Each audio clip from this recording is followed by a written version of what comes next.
भाइयों और बहनों, आप तो जान गए हैं कि मैं यहाँ सीधा वाइसरॉय साहब से मिल कर आया हूँ। इसका ये कोई मतलब नहीं है कि उनके पास से मैं कोई चीज़ लेने के लिए गया था या तो उनको मुझको कोई चीज़ देनी की थी, लेकिन मैं तो वहाँ जाता आता रहता हूँ।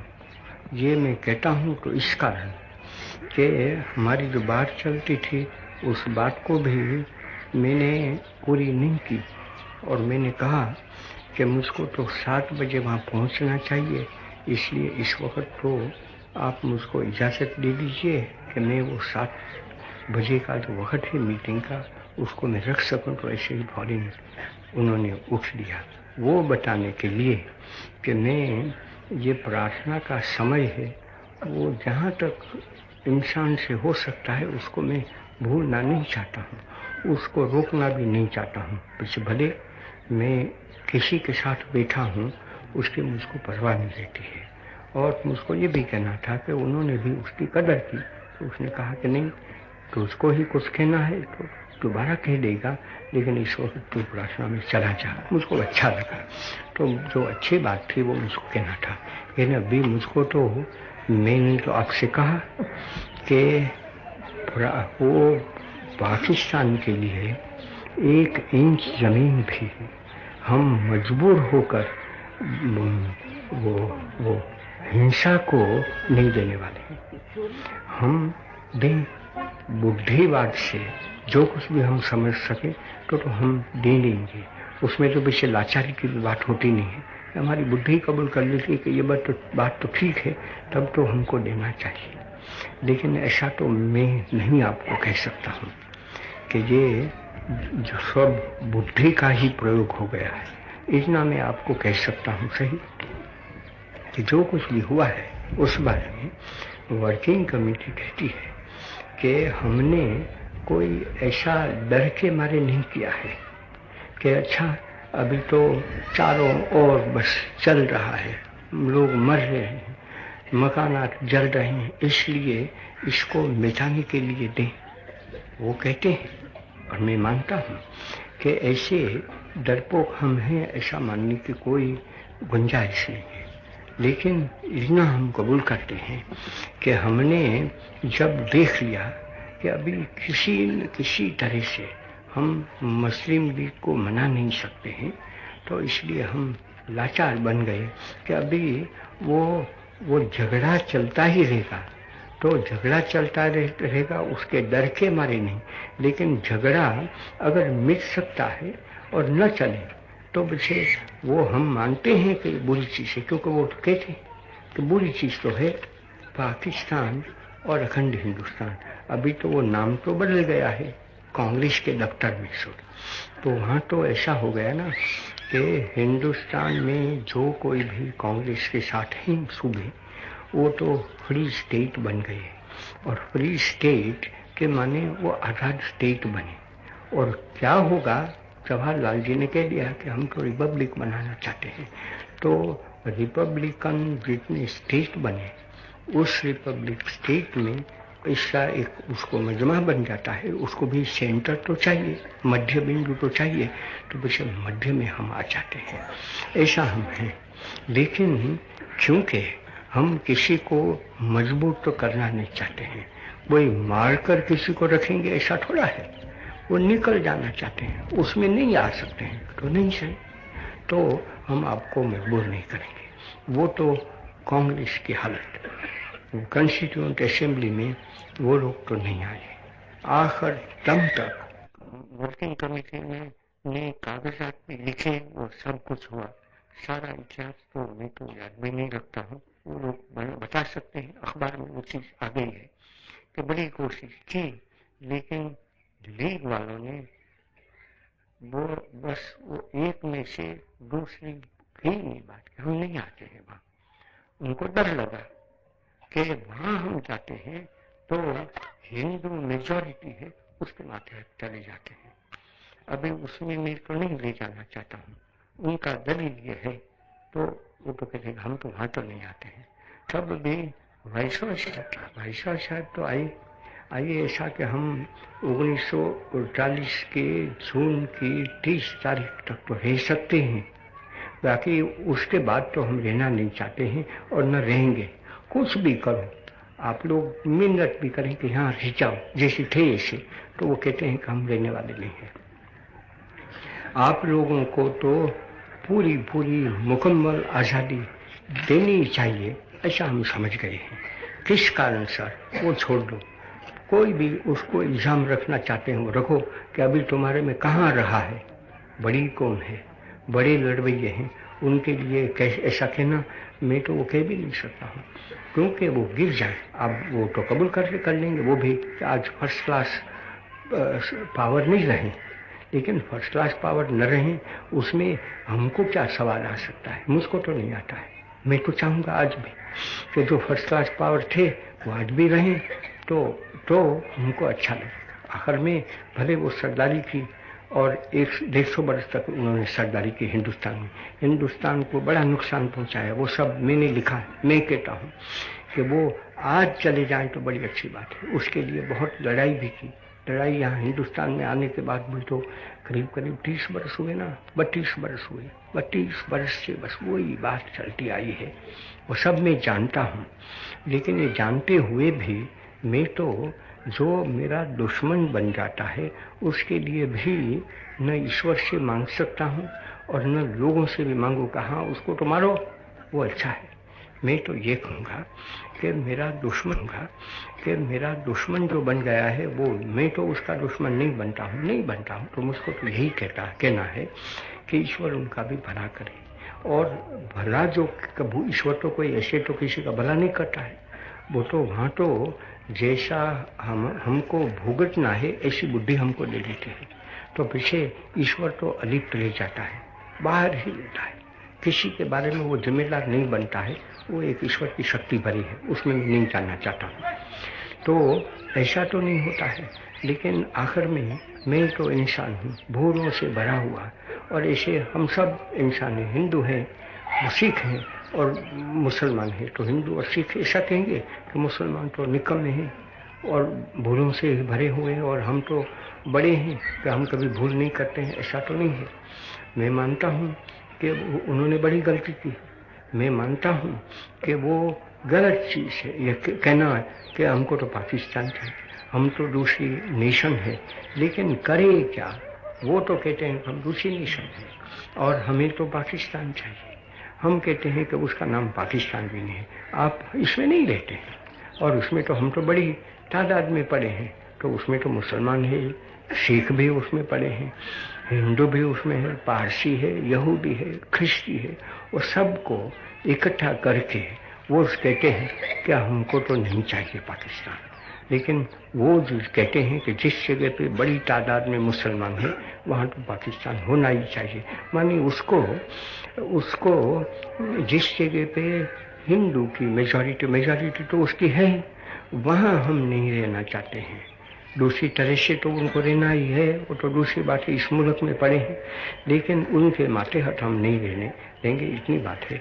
नहीं सही तो नहीं सही, ऐसा कांग्रेस ने कर लिया ऐसा समझ कर कह करके उनके उसमें उनका भी नुकसान है। मैंने ये कह लिया और मैं उस पर अभी भी कायम हूँ कि जिस जगह पे मैं जानता हूँ कि मेरा भाई को या तो मेरा सहधर्मी को या तो विधर्मी को नुकसान पहुंचता है, ऐसा वो करना चाहता है, तो मुझको तो ईश्वर से भी मांगना है कि वो नुकसान से बचे, और मैं उसमें सहयोग भी नहीं दे सकता। वो कहें कि लेकिन मैं नुकसान उसको नहीं मानता हूँ, वो न माने उससे क्या है, मुझको समझा दे कि नुकसान नहीं है उसमें उनको, या तो मुझको नहीं है ऐसा कहो तो वो कर ले। लेकिन वो मुझको न समझावे, कहें कि तो भी मैं लेकर छोड़ूंगा, तो मैं कैसे लूँ, तो मैं तो उसमें शरीक तो नहीं हो सका। लेकिन अभी मैं तो घंटी का 2 टुकड़ा रहता है ना, उसके बीच में मेरा आटा हो जाता है, मैं करूँ क्या अभी, और आपको मैं क्या सलाह दूँ। तो मैं आपको ये कहूँगा कि इसमें कोई अंग्रेज़ों ने तो नहीं किया है, उसमें वाइसरॉय साहब का तो कोई हाथ नहीं है। उन्होंने साफ साफ कह दिया, इतने आया तब से लीडरों को मिलते ही रहें और लीडरों से बातें करते रहें। उन्होंने कल शाम को भी कह दिया कि हम तो हिंदुस्तान एक था, वो तो बन गया, हमने गुनाह किया, सब कुछ किया, लेकिन ये तो गुनाह नहीं किया कि हिंदुस्तान एक रहा और एक सिरे से दूसरे सिरे तक, कश्मीर से केप कॉलोनी कुमारिका तक एक ही रहा। और आप लोगों ने भी ऐसा ही कहा।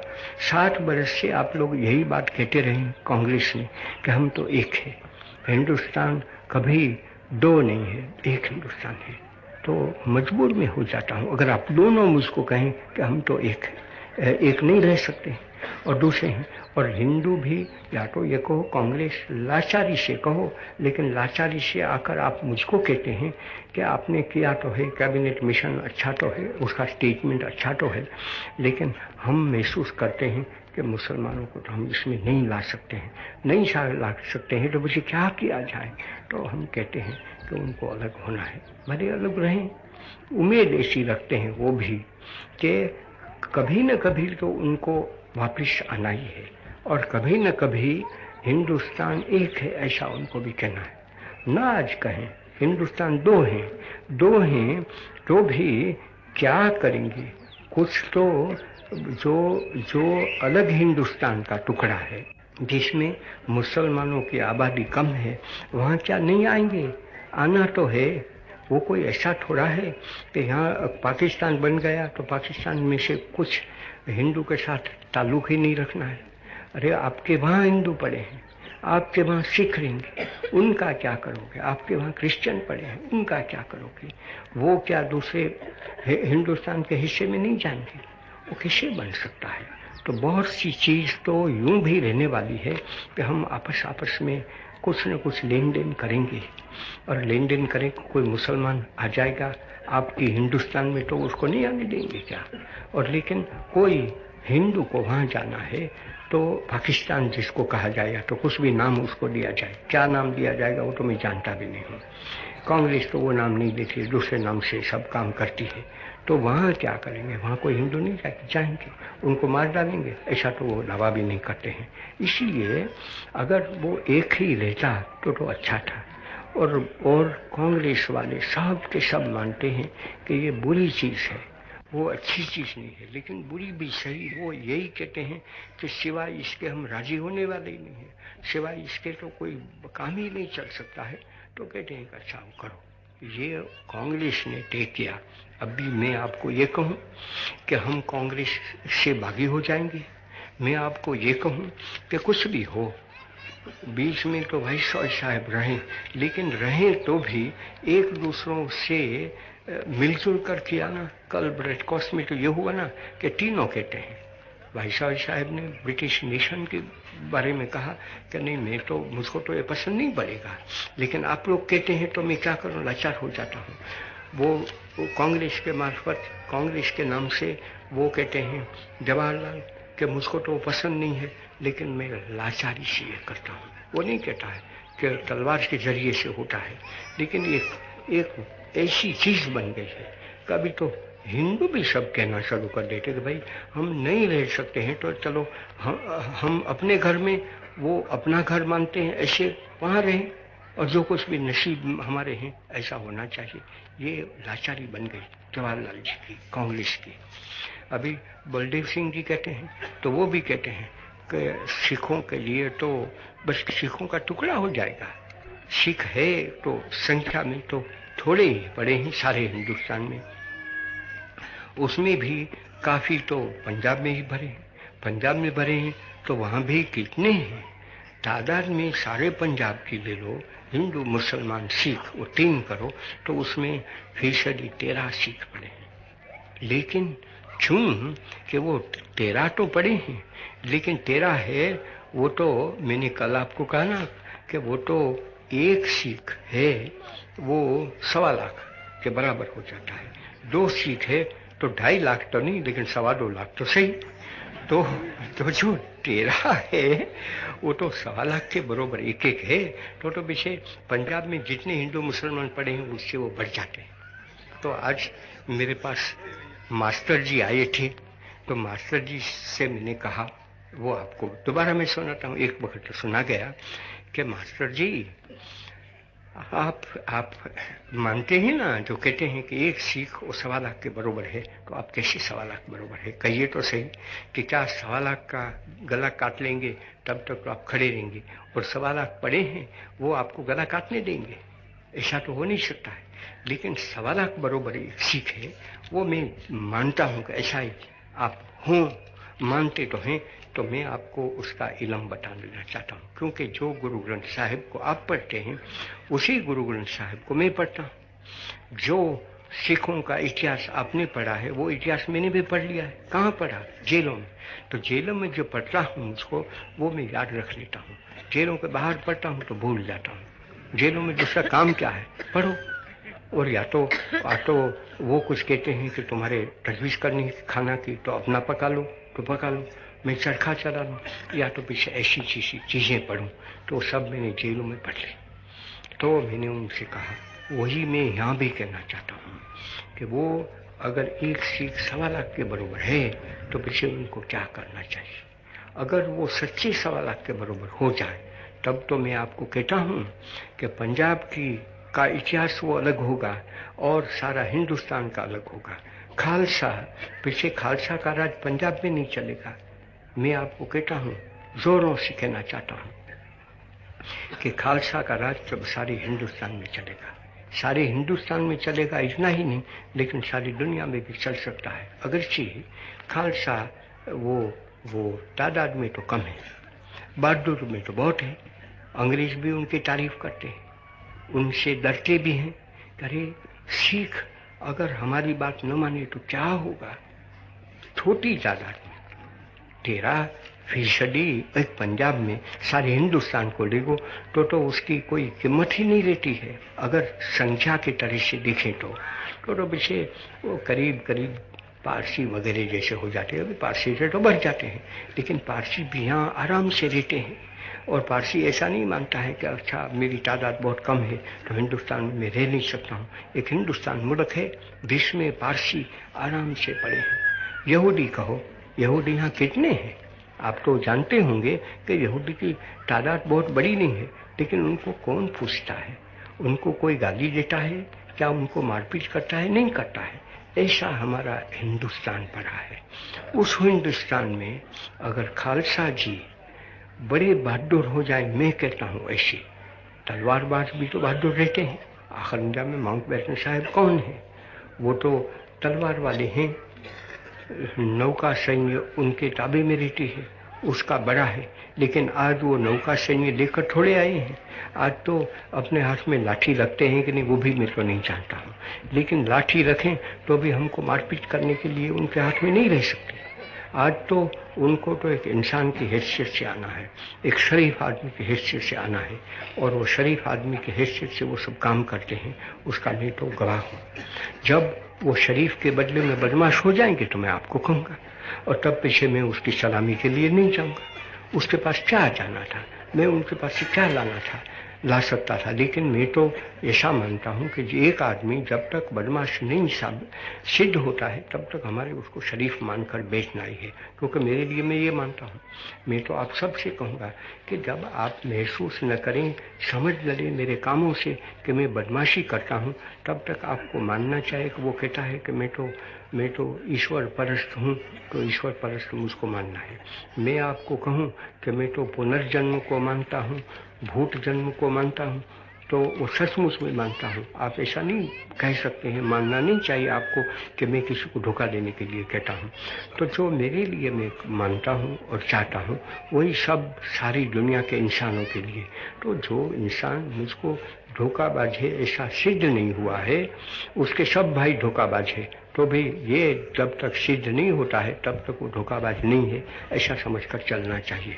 तो वो तो धोखाबाज नहीं है, लेकिन उन्होंने भी कह दिया कि मैं तो आप लोग दोनों ये चाहते हैं तो मैं लाचार बन जाता हूँ।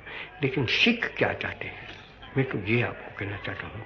और ऐसा कहकर आपका दर्द को मैं भुलाना चाहता हूँ और मिटाना चाहता हूँ। आप ऐसा क्यों मानते हैं कि हमारी ताकत, वो तो अभी ताकत नहीं रही, अभी तो 2 हिस्सा हो जाता है। दो हिस्सा होता है, वो भी तो आप लोगों ने मांगा, वो कोई कांग्रेस ने नहीं मांगा है। कांग्रेस भी तो क्या करती है, वो तो सारा हिंदुस्तान के लिए, तो हिंदुस्तान के लिए हिंदुस्तान का मानस क्या है वो कांग्रेस समझ लेती है। तो कांग्रेस ने ऐसा समझ लिया, मैं तो यहाँ पढ़ा भी नहीं था उस वक्त, तो वो उसका रेजोल्यूशन हो गया तब, तो कांग्रेस ने ऐसा मान लिया कि सिख भी चाहते हैं कि हम कम से कम जिस जगह पे हमारी तादाद ज़्यादा है, हमारी मानी हिंदू और सिख मिलकर, और आज हिंदू और सिख मिल गए हैं ऐसा मानो, तो लेकिन हिंदू और सिख मिले उसका मतलब तो ये हो गया ना कि खालसा के माटेहट हिंदू आ गए हैं। हिंदू के पास है क्या, हिंदू के पास तो कौन सी तलवार है, हिंदू के पास तो किरपान कहाँ है, उनको किरपान कोई रखने नहीं देगा। और मैं तो उम्मीद करता हूँ कि वो किरपान भी न रखें।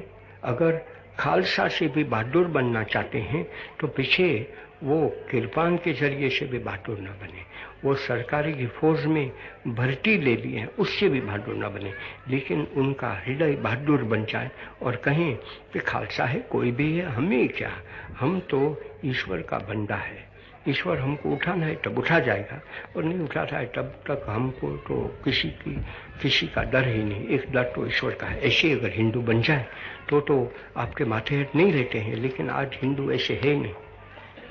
तो मैं जानता हूँ कि खालसा के माटेहट उनको रहना है तो रहें, उसमें मुझको कोई परवाह नहीं है, रह सकते हैं जिसके माटेहट जिसको रहना है वो। आप कोई खालसा थोड़ा उसको मजबूर करते हैं कि आते हैं कि नहीं तो हम आपको मारते हैं। मैंने किसी सिख को ऐसा करते हुए देखा नहीं है और मैं देखना भी नहीं चाहता हूँ इस जीवन में, कि सिख तो ऐसे बन गए हैं कि बस हमको डरा देते हैं, कहते हैं कि तुम बोलो, गुरु ग्रंथ को के सामने मत्था टेकते हैं कि नहीं। तो मैं कहूँगा तब खालसा को कि खालसा जी आप माफ़ कीजिए, आपके कहने से मत्था नहीं टिकेगा, बाकी तो मैंने तो बहुत मत्था टिकाया, मैं चला गया हूँ तो वहाँ तो मोहब्बत के मारे चला गया हूँ, कि इसने हुजूम सारा भरा था, उसने कहा कि बस यहाँ आओ, और बच्चे वही मुझको फेंटा देते हैं कि फेंटा तो वहाँ पहनना ही चाहिए, तो मैं कहता हूँ पहन लेता हूँ, लेकिन मुझको कहें कि फेंटा पहनता है कि नहीं तो मारूंगा, तो मैं कहूँगा कि फेंटा आप रखिए आपके पास, मैं नहीं वहाँ जाने वाला हूँ, मुझको जाने की दरकार नहीं है, मुझको फेंटा भी नहीं पहनना है, लेकिन मोहब्बत से तो मेरे पास से बहुत चीज़ करवा सकते हैं। और खालसा जी ने मोहब्बत से मेरे पास से बहुत चीज़ करवा दी और मुझको गुलाम सा बना दिया। और फिर से वहाँ तो मैं तो ननकाना साहिब में भी चला गया हूँ, वहाँ जो अमृतसर में टेम्पल है वहाँ भी चला गया हूँ, हर जगह पे मैं चला गया हूँ। कौन सी जगह खाली है कि जिस जगह पे मैं नहीं गया हूँ पंजाब में। ऐसा मेरा खालसा के साथ का ताल्लुक बना है। तो मैं तो खालसा को इतना ही कहूँगा कि आपके हाथ में से कुछ नहीं गया है, न हिंदू के हाथ में से कुछ गया है, न मुसलमानों के हाथ में से कुछ गया है। माउंटबेटन साहब ने जो दोनों को तीनों को मिलाकर जो करवा लिया है, उसमें जो कुछ भी तब्दीली करना चाहते हैं वो कर सकते हैं। वो कहते हैं ऐसा नहीं, कल ब्रॉडकास्ट में भी कहा, ऐसा ही नहीं, मैं आपको कहना चाहता हूँ कि उनका जो कुछ भी लिखा हुआ है उसके बारे में मैं कह सकता हूँ कि वो कहते हैं कि जब आप लोग मिलकर कोई फैसला करें तो मेरा फैसला निकम्मा है। मुझको कहें, वो तो कहते हैं कि अभी 2 महीना की बात है, 2 महीने के बाद तो आपके पास कम से कम डोमिनियन स्टेटस तो आ जाती है, पीछे आप चाहें वो कर सकेंगे। और जून महीने के बाद तो हम यहाँ बिल्कुल है ही नहीं, लेकिन हमारी सत्ता वो तो 2 महीने में अभी खलास हो जाती है। वो कोई छोटी बात नहीं है, बहुत बड़ी बात है वो जो उन्होंने सुनाई है, और आप लोगों ने सब ने कबूल कर ली है। लीग वालों ने कबूल कर ली, वो कांग्रेस वालों ने कबूल कर ली, लेकिन अभी दूसरा कदम उठाना है, और कदम तो बहुत उठाने के पड़े हैं, वो उसमें भरा है। लेकिन मैं वाइसरॉय साहब को तो क्या कहना था, उसको कहने की कोई जरूरत नहीं रहती। उन्होंने तो मुझको आज भी सुना है कि तू कह सकता है, जिसको कहना है इतना कि अगर सब मिलकर मेरे पास आ जाते हैं कि ये चाहते हैं तो वो होगा, मैं कहूँगा वो कभी नहीं होगा। मेरा नामो निशान इसमें है नहीं, मेरा नामो निशान है वहाँ तक कि अंग्रेज कैसे भी रहे हैं, लेकिन वो वफादारी से काम करते हैं कि नहीं, हक से सच्चाई से काम करते हैं कि नहीं। यहाँ हुक्म करने के लिए नहीं आए हैं, यहाँ किसी को मजबूर करने के लिए नहीं आए हैं, लेकिन किस तरह से हिंदुस्तान की आज़ादी मुकम्मल हो सके और शांति से हिंदुस्तान में से जाना तो चाहते हैं, इसमें कोई शक नहीं है। इसीलिए उनको भी लगा कि वो तो नहीं चाहते हैं कि हिंदुस्तान का दो टुकड़ा हो, या तो हिंदुस्तान में कोई बाहर रह जाए, टुकड़ा मत कहो उसको। तो कैसे करें? उनको छोड़ दें और वहाँ जो कुछ भी करना चाहते हैं वो करें, वो कैसे करें? ये उनके लिए झंझट आ गई। मेरे लिए वो भी झंझट नहीं है, लेकिन कांग्रेस के लिए तो वो झंझट आ गई कि ऐसे कैसे वो कर सकते हैं। इसलिए उनको भी मुसलमानों के साथ कुछ तो कर लेना चाहिए। तो मुसलमानों के साथ अकेले तो कैसे कर सकते हैं, और हिंदू के साथ अकेले कैसे कर सके, सिखों के साथ अकेले तो नहीं हो सकता है, सबको मिलाकर ही कर सकते हैं। तो उन्होंने सबको मिलाया, सबको मिन्नत की, रात रहे, दिन को बातें की, 24 घंटा तक ऐसा ही कहो ना कि वो उसने मजदूरी ही की कि किसी न किसी तरह से ऐसा मैं कर सकूं कि यहाँ से वो अंग्रेजी ताकत तो चली जाती है, लेकिन पीछे एक बिल्कुल अंधाधुंधी छोड़कर नहीं जाते हैं। मैंने तो उसकी परवाह नहीं की, लेकिन वो तो ऐसा कहे ना कि मैं तो जुगारी रहा हूँ, कि मैं हिंदुस्तान की जान का खेल खेलता हूँ, ऐसा कहकर मुझको तो फेंक सकते हैं, और मुझको तो करीब करीब फेंक देते हैं। आप लोग मुझको फेंक देते हैं। अगर आप लोग न फेंके और इसी तरह सारा हिंदुस्तान न फेंके, मुसलमान न फेंके, तो मैं आज तकड़ा बन जाता हूँ। और तब से किसकी मजाल है कि हिंदुस्तान का टुकड़ा करें? किसकी मजाल है कि मैं माउंट बैटन साहब का मैं तो दोस्त बन गया हूँ, ऐसा कहो, उनका सलाहकार बन गया हूँ, ऐसा कहो, कुछ भी है, लेकिन उनका मैं गुलाम तो नहीं बना हूँ। मुझको मजबूर तो नहीं कर सकते हैं। आप लोग जानते हैं कि मजबूर तो मुझको कोई नहीं कर सकता है, लेकिन अगर जैसा मैं पहले था कि हिंदू को भी समझा सकता था, सिखों को समझा सकता था, और ये मुसलमानों को समझा सकता था, पारसी को, यहूदी को, ख्रिस्ती को, सबको, आज मैं किसको समझा सकता हूँ? आज तो मैं अपने को समझा सकता हूँ। ऐसा बेहाल में बन गया हूँ। पूरा मैं कांग्रेस को भी नहीं समझा सकता हूँ, लेकिन मैं तो कांग्रेस का गुलाम हूँ, क्योंकि मैं हिंदुस्तान का गुलाम हूँ। तो मेरे से कांग्रेस की बेवफाई तो कभी हो नहीं सकती है। तो मैंने सोचा कि अभी ये है, तो मुझको अभी आपको क्या कहना है? तो मैं आपको ये कहूँगा कि जो हो गया है वो हो गया। अभी मैं तो कोशिश की बड़ी कि वो जो 16 तारीख का है उनका, उस पर हम कायम रहें, लेकिन न मुसलमान कायम रहते हैं, न हिंदू कायम रहते हैं, न सिख कायम रह सकते हैं। आज तो वो तो गई चीज तो अभी क्या, अभी तो वो उसके बदले में जो कल ऐलान हुआ और जो आप लोगों ने सब ने पढ़ लिया है, वो चीज कायम रह रही है। और उस चीज में इतना तो है, इतनी एक बुलंद चीज उसमें है कि आप उसको आज मिटा सकते हैं और दूसरी चीज कर सकते हैं, लेकिन एक नहीं मिटा सकते हैं। खालसा जी अकेले नहीं मिटा सकेंगे, हिंदू अकेले नहीं मिटा सकेंगे, न मुसलमान अकेले उस चीज को मिटा सकते हैं। और वो क्यों? वो तो कोई कैबिनेट मिशन की स्टेटमेंट नहीं है, ये को भी है, वो तो उसकी स्टेटमेंट थी। उन्होंने एक रास्ता निकाला। अभी ये रास्ता तो आप ही लोगों ने निकाला, आप ही लोगों ने वाइसरॉय साहब के साथ बैठकर पीछे सब खुश हो गए उनके मार्फत तो किया, लेकिन अभी आप क्या करें वो बताने का तो मुझको रह जाता है। तो मैं तो कहता हूं कि जब आप भूल सकते हैं तब वाइसरॉय साहब को भूल जाएं, उस पर तो मैं आज भी कायम हूं। तब क्या होना चाहिए कि आज तो मुसलमान कहते हैं तो वाइसरॉय साहब को कहो, और पीछे वाइसरॉय साहब कहते हैं जवाहरलाल जी को कि जिन्ना साहब ये कहते हैं, आप क्या कहते हैं? वो कहें कि हाँ हम राजी है। मुझको उसमें बड़ी नामोशी लगती है, वो मुझको बुरा लगता है। तो मैं किसको मिन्नत करूं? कांग्रेस को मिन्नत करूं तो कांग्रेस तो मुझको कहती है कि हमको तो बता दे कि हम किस तरह से उनके पास जाएं। वो हमारे साथ बात न करें तो हम क्या करें? कांग्रेस कहती है मुझको कि हमने तो उनको लिखा कि अभी आपके नुमाइंदा को भेजें, उनके साथ हम बात करें।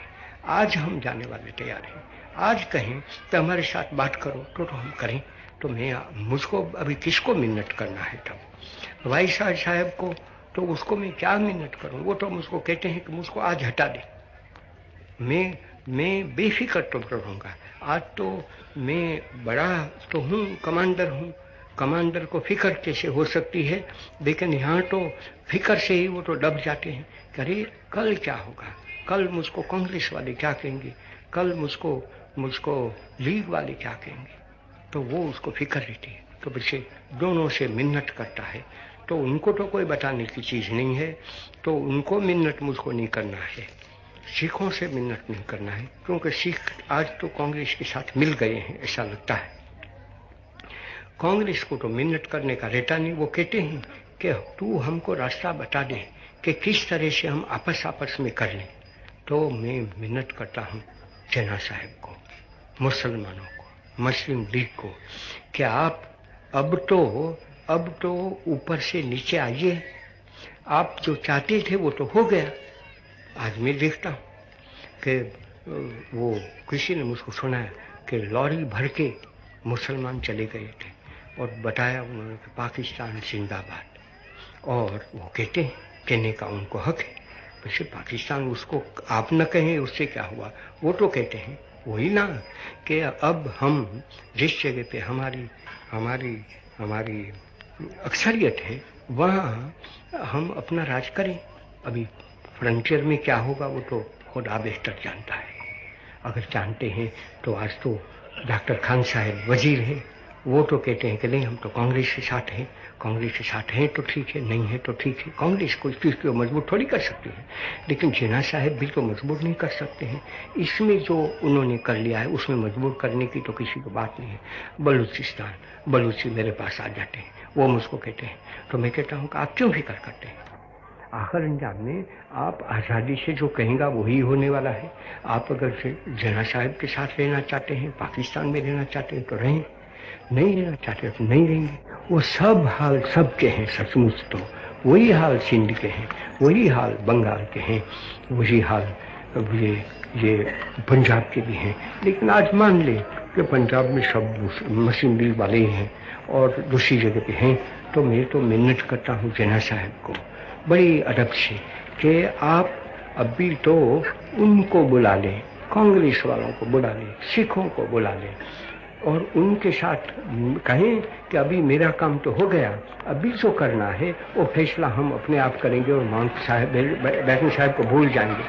और मेरा जो कहना था वो करीब करीब हो गया। तो हम सब इतना ही सोचें कि हम अब तो उनको भूल जाएं और आपस में कुछ फैसला कर सकते हैं तो बड़ी अच्छी बात है। यहाँ मैं मुल्तवी करता हूँ आज के लिए, तो बस छोड़ दो।